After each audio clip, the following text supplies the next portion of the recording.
Hey there. Welcome to the Pine Island Experience podcast. I'm Joanna Anderson with my husband, Trygve. Each of our episodes will be conversations with fellow Pine Islanders. The goal of our podcast is to share with you our experiences, what we have found to be fun, and what makes the Pine Island experience so unique.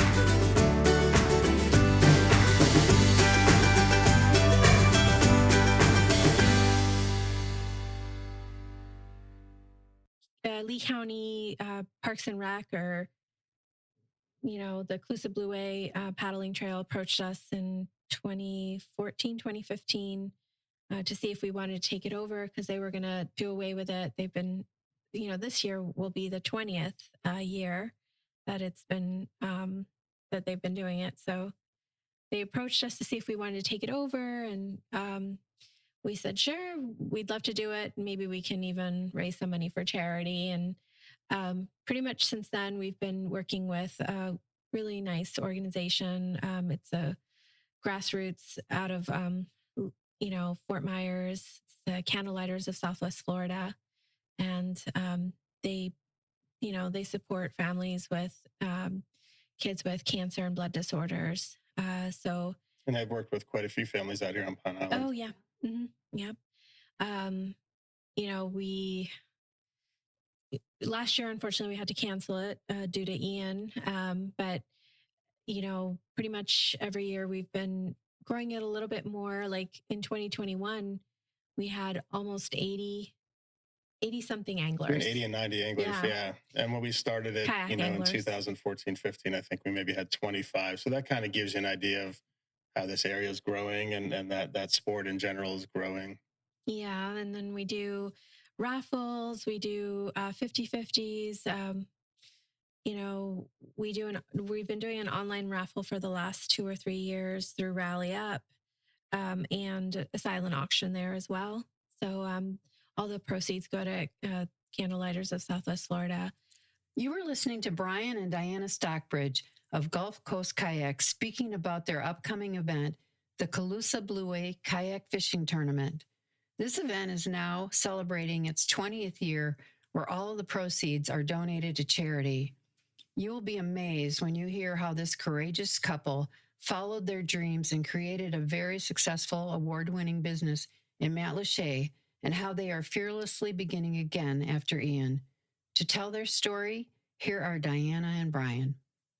Well, welcome, Bryan and Diana Stockbridge. Thank you for coming here today. Thank you for taking a day off to meet with us and do your podcast. I know it's your day off, but we appreciate it. Looking forward to talking to you. Thanks. Happy to be here. Thank you. Thank you. We always start at the beginning, and it's where did you grow up? What have you done in your past lives? Education. One of my favorites is how did you meet? That's always a good one. And Sure. How did you, come to land here? And whoever wants to start. Okay, so I'll get us started here. So I was born in New York, in Mount Kisco, New York, but moved to Northern Virginia when I was about 7 years old. So grew up in Northern Virginia. Went to high school there, and great place to grow up. Loved it.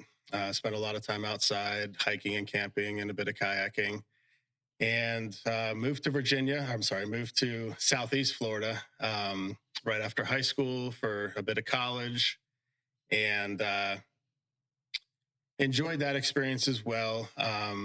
Worked in the restaurant industry for a while, ended up falling in love with cooking, and went to culinary school at the Art Institute of Fort Lauderdale, and worked in kitchens for about 8 or 9 years. That's actually how me and Diana met when we were both 19 years old. We were working at the same restaurant, front of the house. I was a server. She was a hostess, I believe. And so that's how we met. And we've been together, been married 22 years. And so we've been together for a long time. And we have a great son named Sebastian, who just graduated from University of Florida. Wow. and with a computer science degree, and then moved out to Seattle, Washington, to work with Microsoft as a software engineer. So we're missing him, but he's left the nest in good hands, I'd say. Yeah. Sure. And how about you, Diana? I grew up in Southeast Florida. My family is originally from Colombia. That's where I was born. When we met Bryan and had Sebastian, we did move back up to Northern Virginia for a few years. And again, there's so many things to do outdoors there. So we really loved, doing hiking, and I did a bit of rock climbing while I was up there. We did some rafting, tubing, kayaking. So it was just, I've always loved the outdoors. When I was in, Southeast Florida, I went to college there, Florida Atlantic University, but I was at the beach a lot. I lived at the beach. So I think that when Bryan found the business for sale, when we were thinking of moving back to Florida in 2012, it's just seemed kind of like a natural progression to do something outside. Granted, he came here first to look at the business and look at the area, and he fell in love with it. When I first moved down, it was a little bit of a shock to me. It was different than Southeast Florida. We different, Just a tad. Right. We weren't in Boca Raton anymore. Right. Well, different than Northern Virginia as well. So it was a little quieter and slower paced. But little by little, I started to appreciate and understand why he really liked being here. The nature, the quiet, how beautiful it was on the water when we would go out and explore the trails just to get, to learn about the area. We both made it a point to not only, get out on the water and learn, but also, take courses to learn about, the ecosystem. So we hooked up with, it's a University of Florida IFAS extension program where they offer Florida Master Naturalist courses. So we both took, several courses. And that's kind of how we also learned about like the Randall Research Center. So it's one of our favorite places around here. But yeah, just getting to know and appreciating the area just made me fall in love with it more and more throughout the years. Sure. It's a hidden surprise. Yeah. The hidden gem. Absolutely. Yeah. So you fell in love enough with cooking to actually get professionally trained. Correct. And I only ask because then it would seem like people would get experience at different levels of cooking within kitchens. And then many, of course, have that dream of having their own place or their own restaurant. So a little bit of the cooking experience. And then was it the draw of the outdoors or how did, I've changed careers too. There's nothing wrong with it, but interesting that you made that tremendous commitment because that can't be easy from what I understand of cooking school and then to move on to something else. Yeah. So, working in a kitchen, working in a restaurant is not easy. I played sports growing up, played soccer my entire life. So when I started working in a kitchen, I really kind of felt that camaraderie, that team atmosphere, and really just fell in love and jumped in with 2 feet. But cooking was my first profession. I think I get like an 8-year itch with my professions. Okay. So I've done quite a bit. So when we moved back to Northern Virginia, I was more in the marketing world. So I was working from home, doing marketing for small businesses, small mom and pop businesses, and got a lot of experience in how to market a business, how to advertise a business. And, working from home has its benefits, but also, if you're not getting out and interacting with other people, it can be kind of a lonely world. So I think that kind of ran its course with me. And at the same time, in Northern Virginia, Diana was she was a social worker working with families that needed some help. And in Northern Virginia, the traffic is unbearable. So she was sitting in traffic for 5 hours a day, and so I think we both those careers kind of ran its course, and so we started talking about moving back down to Florida, and we started looking for a business to purchase. And I had a good feeling that I could get that business off the ground in the sense of marketing, just because I had been doing that for a few years. And so we saw Gulf Coast Kayak for sale on a business for sale website, and flew down and met with the previous owner, Mel the guide, who was quite a character. Great guy and very helpful. He stayed on with us for a few months afterwards and kind of taught me the ropes as to how to guide in this area. So it's been quite a journey, and we've anytime you start a new business, there's it does take probably longer than you first expect to get it off the ground, and we had quite a few challenges early on. We really had to persevere, and slowly but surely the business grew and grew, and we were able to hire people and have a staff and provide employment for locals. So we're pretty happy about all that. So with being in Boca Raton, obviously you were familiar with Florida, although the more populated portion of Florida. Had you ever heard of Pine Island before you saw the business for sale? Or was this like we're driving somewhere and we don't know, or flying somewhere we don't, like, I don't even know where we're going per se, but you wanted to find out about the business, so you went. But was it an area that you knew at all, or was this kind of an exploratory about that part of Florida in addition to the business itself? Yeah, so when we were living over on the east coast of Florida, we did take a drive. Now, to answer your question, Pine Island and Matlacha were not necessarily on our map. Okay. I could honestly say I don't think we heard about Matlacha or Pine Island living on the east coast of Florida at the time. We had heard about, of course, Naples, and we had heard about this area called Cape Coral that was growing really fast and expanding. So I do recall we spent a weekend or two over here in the Cape Coral area, and just kind of explored Cape Coral, and seriously considered relocating to the west coast of Florida in the Cape Coral area. So when we discovered Matlacha and Pine Island, and really became to understand how beautiful it was, not just the surrounding areas and the natural, wildlife and the beauty, but the people and how unique the people are out here, we really kind of fell in love with the area. And yeah, I can never see myself living in a Boca Raton type city in Florida ever again. Yeah, part of the reason I ask is she had applied for a job years ago, and we were sitting one evening saying, well, if we get it, I wonder what it's like to live in Leesburg, Virginia. Well, it was Leesburg, Florida, which shows our geographic knowledge.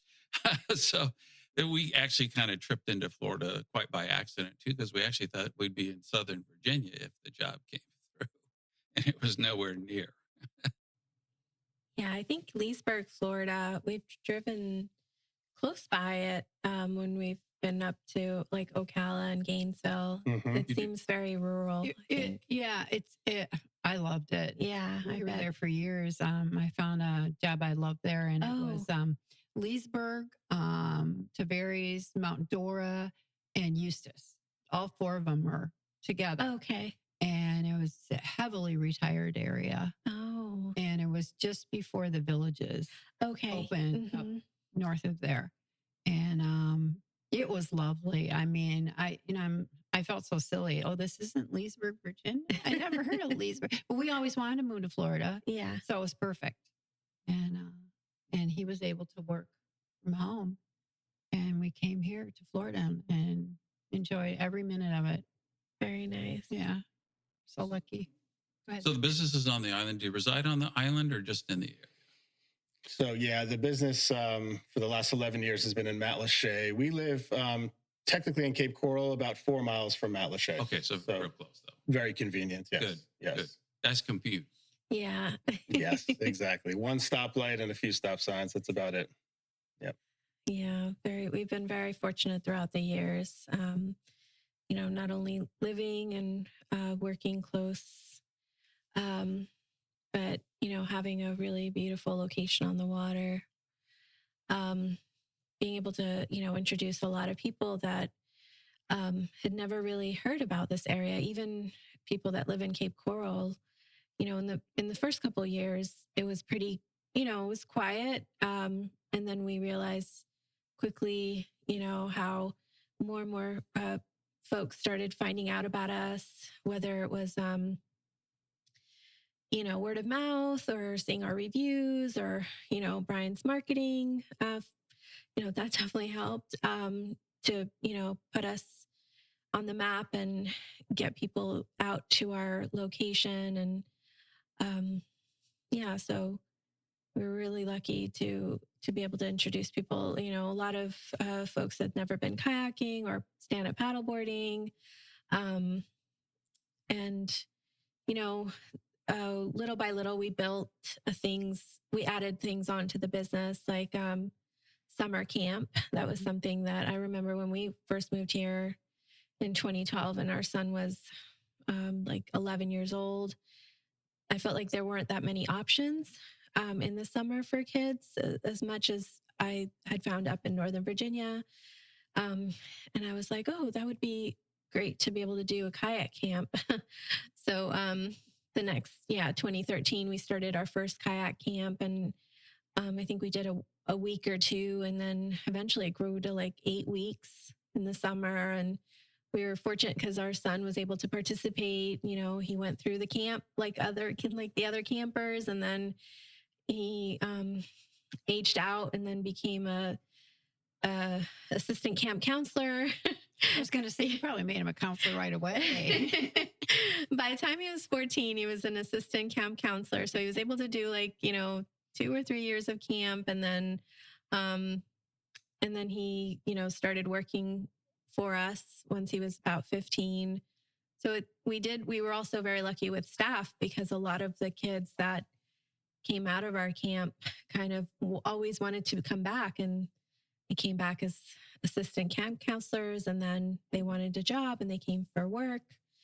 And you already knew them. So Yeah. Skip the whole background. Yeah, exactly. It was a great feeder program. Yeah, yes. Absolutely.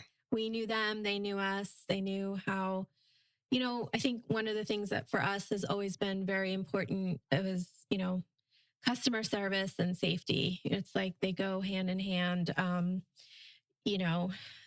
teaching the kids how important it is to wear their life vests, to prepare for any trips, prepare for anything that could go wrong. And so they already knew by the time they were assistant camp counselors how we were very, cautious about, the weather, especially in the summer, and how unpredictable it could be, reading, tide charts and looking at Dopplers and, if it's just not safe to be out there, we got to head back in. And once they're working for us, they know that's, not to put customers on the water when it's unsafe or when there's inclement weather. So, and then the customer service part, making sure that our customers are happy and we assist them at every moment, from how to get in and out of their kayak safely to getting off the water, offering them, anything in the shop, or even giving them referrals to where to go to eat, or what other things can they do to explore Pine Island, So we were always happy to be able to give them, our favorite spots out on the island as well. Nice. Yeah, once we got the guests to Matlacha, we just kept pushing them west. We didn't want them to go back to Cape Coral where, there was a lot more people. So we would, stay in Matlacha, have lunch here, or go out to Pine Island and have lunch here, or go to the Randall Research Center, do a nice hike, or come down to St. James City and try some of the preserves there. There's just so many great things to do out here on Pine Island that, and people appreciate that. I think when they come here on vacation, maybe they haven't heard of Matlacha or Pine Island, but once they get out here and experience it and meet some of the people, I think there's a good chance they definitely will come back. Yes. Yeah, I think that happens. Yeah, for sure. What's the customer mix in terms of new versus returning, et cetera?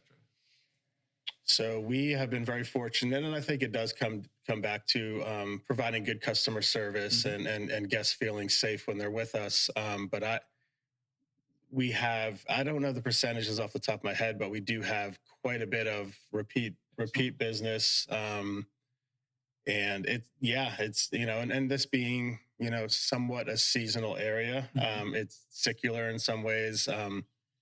So here in another month or two, we're going to start seeing the same faces that we saw some customers, gosh, they've been probably coming with us for 10 years, Wow, cool.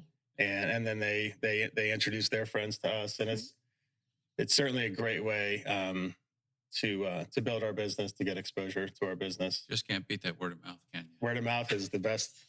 Well, you best know how method. much they enjoyed it. Yeah. They keep coming. It's like their family tradition, and they tell all their friends about it. It's fabulous. Yes, exactly. And you must get all those TripAdvisor awards that you've gotten, and the thousands of comments, and it's amazing. And on Yelp, and yeah, the Traveler's Choice Award that we received the last few years is when they first sent it to us, we weren't really familiar with that terminology, and we did a little bit of research, and it's the top 10% of attractions worldwide receive that award. So yeah, that's something we're very proud of. wow. In this day and age, reviews can make or break a business, and so we've been very fortunate to have received. We've got a few bad reviews out there, of course, but if you read them, you could go down that rabbit hole and tell you some funny stories. But no, we have 5 circles showing. But for the most part, our reviews have been very good. And yes, nowadays I know if I travel somewhere, I'm looking at reviews as to where do I want to go, to what do I want to do. And we don't want to dwell on it too much, but were you able to recover pretty quickly after Ian in terms of taking the break, and the equipment was still there and you could get back? For those people that wanted to go out, or was it a longer recovery for you? We're still in recovery, okay. I would say. So, we for the first, we did not do a lick of business for probably about 2.5 months after Ian. We had kayaks all over Matlacha Pass that we had to recover. Once we did recover them, it took us months to clean and to fix kayaks and to locate the kayaks. And then unfortunately, the location in Matlacha, where we've conducted business for the last 11 years, took a big hit. And the owners of that property that we've been leasing from for the last 11 years, they weren't quite sure which direction they were going to go. Mm-hmm. So long story short, they decided to lease out that property to construction companies that were here in the area, mostly rebuilding Pine Island Road through Matlacha. Okay. So 11 months later, we're still displaced from our place in Matlacha. We've been working mobile off of a trailer, and it's kind of the way we started our business 11 years ago. So it's kind of taken us back quite a bit, but so it's taken a lot of perseverance and strength to just to kind of keep it going. Sure. So yes, we are. We have potentially secured a location in Cape Coral to where we can continue to do our kayak rentals and stand-up paddleboard rentals and tours. However, Matlacha and Pine Island is really it's where we need to be. It's really where the roots are. I mean, Gulf Coast Kayak was started in 1992 in Matlacha, so it's really important, for us to continue to operate in Matlacha or Pine Island. And so, we're still in search of a, waterfront location where we can do that. But as we know, even 11 months later, a lot of the waterfront locations are still trying to rebound. So, time will tell, and we're just going to keep pushing forward, and with faith, and we know good things will happen. Good. Yeah. Yeah, I mean, we were really lucky. Like the building was still standing. I remember the day after the storm when we went out. and they had, a barricade and folks there, and they were like, we're not letting people past this point. It was just past Shoreview Drive, or just before Shoreview Yeah, Drive. because Shoreview had washed Because away. Shoreview Yeah, had part of it. washed away part of it. And, Bryan convinced them to let us through just to look at what was going on. And, we were thankful that we had the small retail shop only maybe for whatever reason, a foot or a foot and a half of water. So most of our retail product was saved. But then outside we had like about 60 kayaks, paddle boards and gear in one of our trailers, which rolled several times, and half the equipment was saved in there. And then our other big trailer, which ended up wrapped around a sign. But then the kayaks, it's like, where did they go? They were not there. I mean, there were maybe like 4 left. They had blown across the street, across the pass, across the other lot into the mangroves. I mean, it took us under buildings. They were under buildings. Yeah. Did people help you find them? I mean, we brought in staff to help us retrieve them. A lot of it was just Bryan and I, just because I didn't really want to put any of my staff in a position where they could get hurt, Right. where they could see something that they would never unsee again, because that was the scary part, going into those mangroves and hoping and praying that we didn't run into anything terrible. But we were able to pull a lot of those out. And then later on, Bryan went on the water with his boat, and we retrieved a few of them. There were some really nice people that would just brought the kayaks to the shore, and they were like, "Oh, we found your kayaks." And yeah, so they'd tow them with their boat or put them in their boat and just drop them off at the shoreline. And if we knew them, they'd send a text like, "Hey, we dropped off 2 of your kayaks." Yeah, so that was very nice. I think we ultimately found all but like 7. Wow. Yeah, so we got a lot. Yeah, and we were able to repair one of our trailers. So that's the one we're using now to move all of our kayaks back and forth where we launch from the park. And I mean, obviously this year there were a lot of things that we couldn't do because of Ian, like no camp, unfortunately. And so a lot of camp families were very disappointed since we didn't have a safe location for the kids. We had to suspend that. And but tours and rentals, no retail, obviously, because no retail, no storefront. But we've managed to make it this far. And then Bryan and Jim went out, and they obviously, before we could get people on the water in November, we made sure that the trails were safe.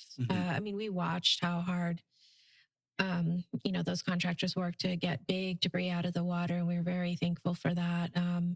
And we just made sure that all the small trails that we were taking people in, they went in, and that was quite a project. Those mangrove trails were beaten up pretty good, but it tells us that the mangroves did their job. And in the areas where there was dense mangroves, those areas probably did not get as much surge as other areas that did not have mangroves protecting those shorelines. But so it took us probably a good month to get through those trails with hand saws and just clearing them so they were safe for passage. And then so about 2.5, 3 months we were just no business at all. And then then we kind of got closer to season, and we did what we could, and the demand was still there, and we had a lot of folks see us the first few months of the year. So we're just continuing to push forward and hoping good things will happen. So talking about getting people out on the water, particularly first timers, any good stories about people's, it's probably not a natural skill that people have. If I remember, like there's certain arm motions and how you handle, and particularly getting in and out, because one could get wet quite easily. So any good stories or experiences from trying to get these people that are interested but have literally no experience? So at our location in Matlacha, yes, we had essentially a protocol to assist people in the water and assist people off the water, which did include, of course, getting your feet wet and getting your legs wet a little bit. And sometimes surprising to us, people were very reluctant to want to get their feet wet or their legs wet, even though they were coming to go kayaking. So sometimes we had to make exceptions for them. But yeah, we did have protocols. It is challenging, at the beach launch there in Matlacha. I mean, you are essentially, if you think about it, you're, sitting on your floor and then standing up with the floor moving a little bit. Yeah, so right. Can be quite challenging. And that was one thing our staff was fantastic about, was that they always would greet the customer at the shoreline, Okay. push the kayak back about a foot to where there were maybe an ankle to knee deep water, swing both legs over, let their weight come forward once their feet hit the ground, then to stand up, as opposed to having us pull the kayaks up onto the beach and have them get up from such a low position. So we certainly had procedures and protocols for that. Can't say that no one ever did not fall out of the kayak when getting up. And, on warm days, that wasn't a big deal. But sometimes, they went 2.5 hours on a tour and maybe a chilly morning in January, and they went 2.5 hours without getting wet, and they came back to shore and, maybe didn't wait for one of our staff members to help them, thought they could do it, and boom, they're in the water. I think I can remember one story in particular where this lady rented a kayak from us because, whenever we rent kayaks, we also give people a map and we encourage them to bring a phone for an emergency and, plenty of water. And I remember she called 911 before she called us. And I get a call from 911. Oh, this reminds me of another story that Bryan will tell you about another rental. And the 911 operator said, you have a kayaker in distress. And I'm like, oh, really? They haven't even called us. Okay.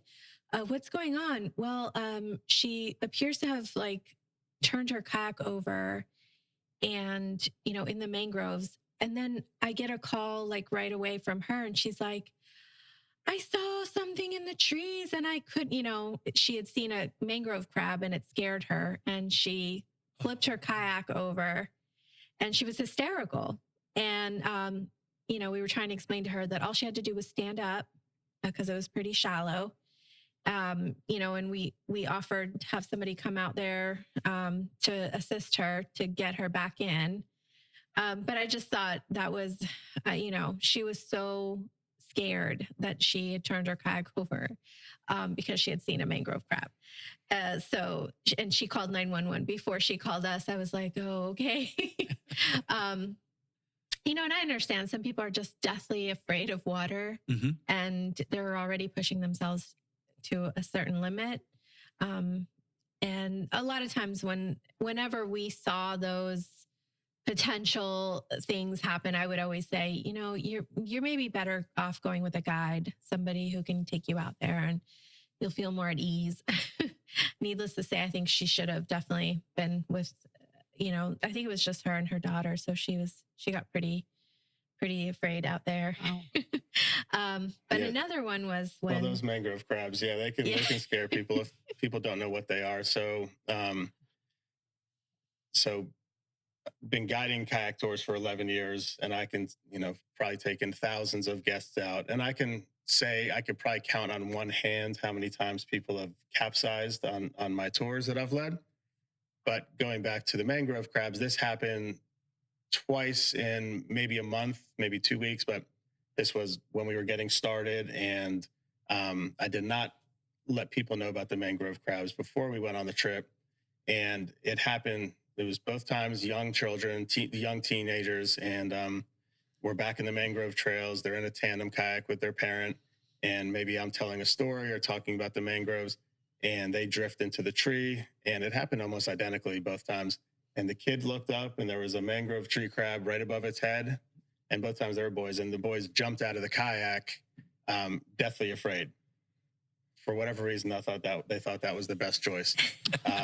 One boy, I do recall, we got him right back in the kayak quickly.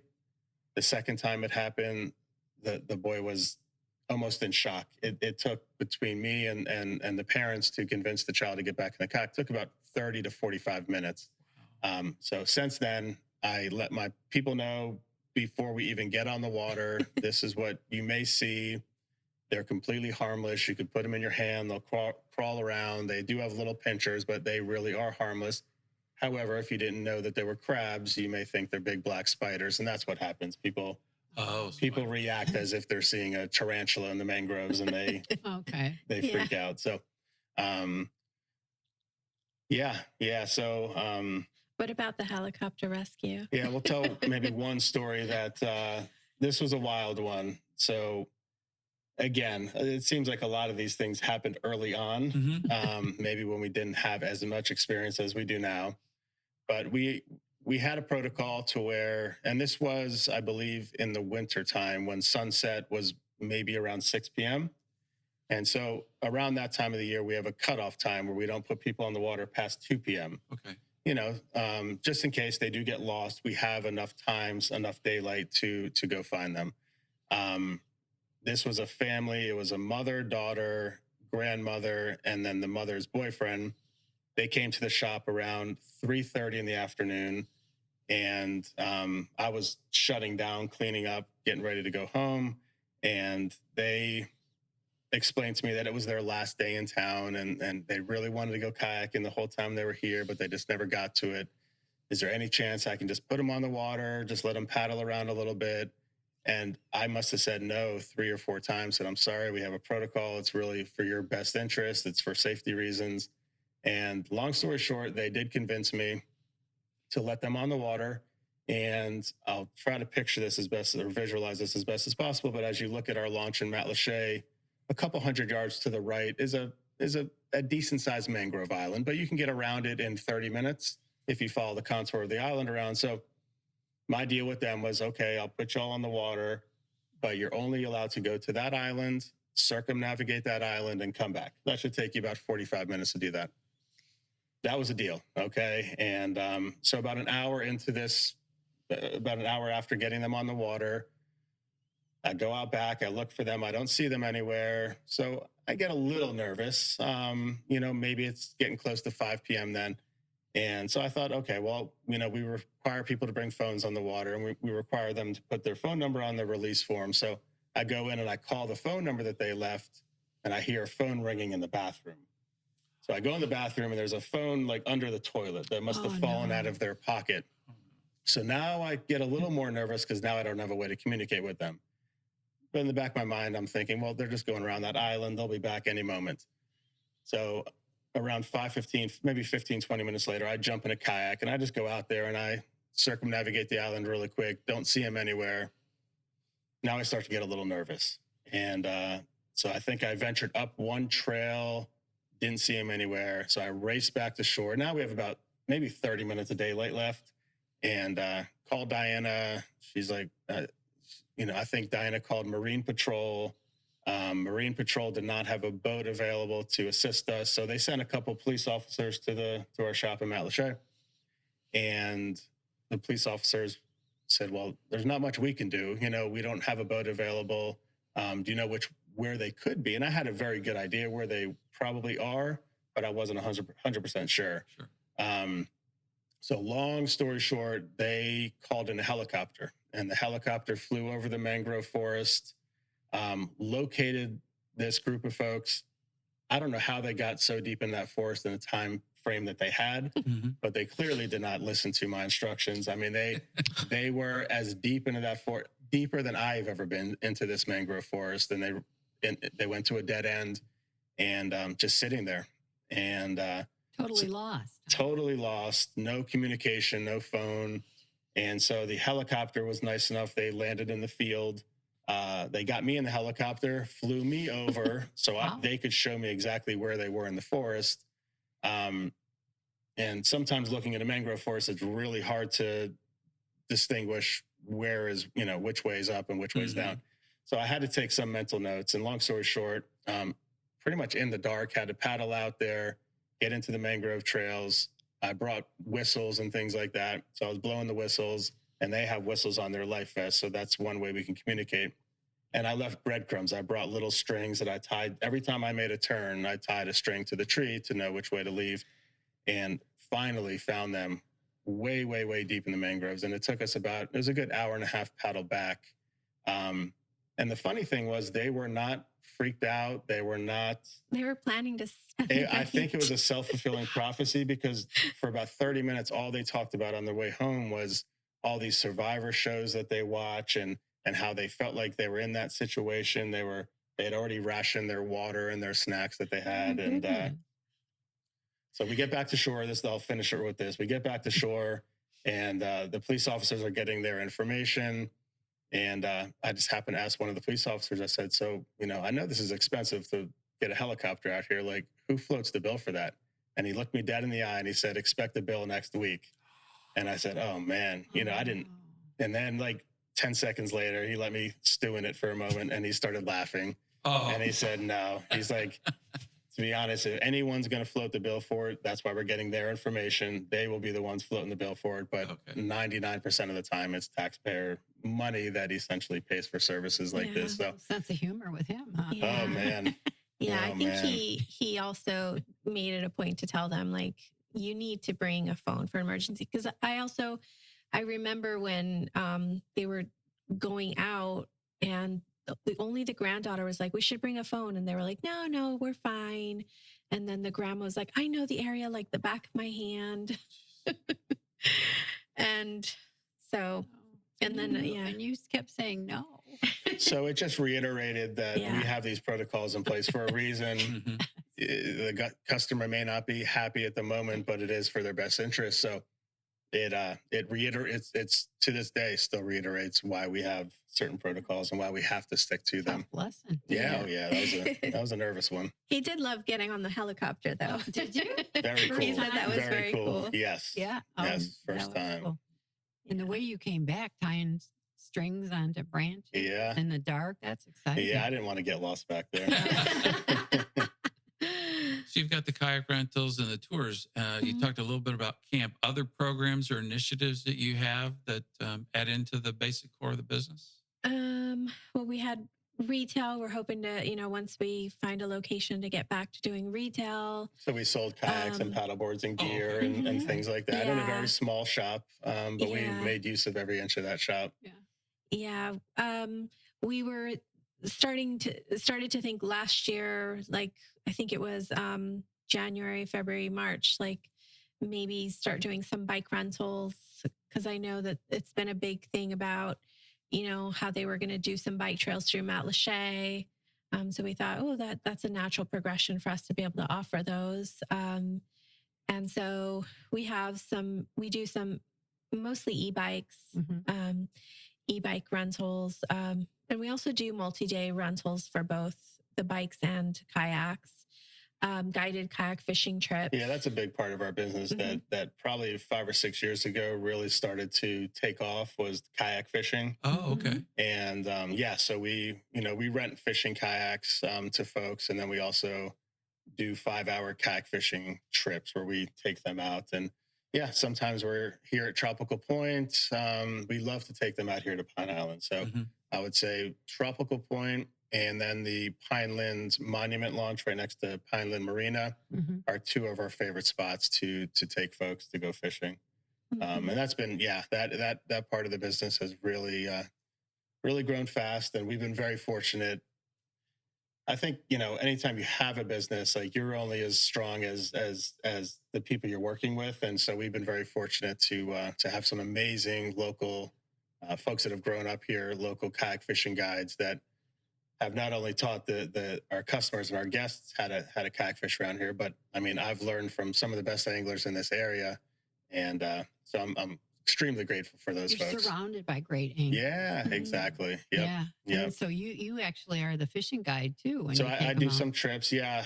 I do a little bit of everything. So Yeah. I lead eco tours and do kayak fishing trips and lessons too, because Bryan is also, he's an ACA certified level 2 kayak instructor. So A lot of those lessons, though, we do give them over to Jim just because he loves it so much. And right now we're so busy. Yeah. He loves it. So, yeah. What he does. Yeah, we're very lucky. Jim Niehaus has been with us pretty much since like maybe a year after we bought the business. So maybe 2013. So he's, you know, he was a camp instructor. He's done, you know, he's an ACA level 2 kayak and paddleboard instructor. So we're really lucky that he can do both. Guiding, he does guiding. And then, so between him and Bryan right now, it's unfortunately just him and Bryan. We do have actually another guide, Lynette. She's very, very nice. We've known her for several years. So she does some part-time guiding for us. And then, Lynette's been kayaking these waters longer than maybe Any as of long as us, I've been yes. alive. Lynette is a retired nurse, and she's kayaked just about every inch of this water around Matlacha and Pine Island for the last, I'd say, 30 years. Yeah, and she also started doing the Florida Circumnavigational Trail with her grandkids. I think it was in 2017. And they have some ways to go, but I think their goal is to finish. So no, we have to talk about the fishing tournament. Yes, I know that's near and dear to you, especially with the charity where all the proceeds go. Yeah, the Lee County Parks and Rec, or the Calusa Blue Way paddling trail, approached us in 2014, 2015. To see if we wanted to take it over because they were going to do away with it. They've been, this year will be the 20th year that it's been, that they've been doing it. So they approached us to see if we wanted to take it over. And we said, sure, we'd love to do it. Maybe we can even raise some money for charity. And pretty much since then, we've been working with a really nice organization. It's a grassroots out of, Fort Myers, the Candlelighters of Southwest Florida. And they support families with kids with cancer and blood disorders. And I've worked with quite a few families out here on Pine Island. Oh, yeah. Mm-hmm. Yep. Last year, unfortunately, we had to cancel it due to Ian.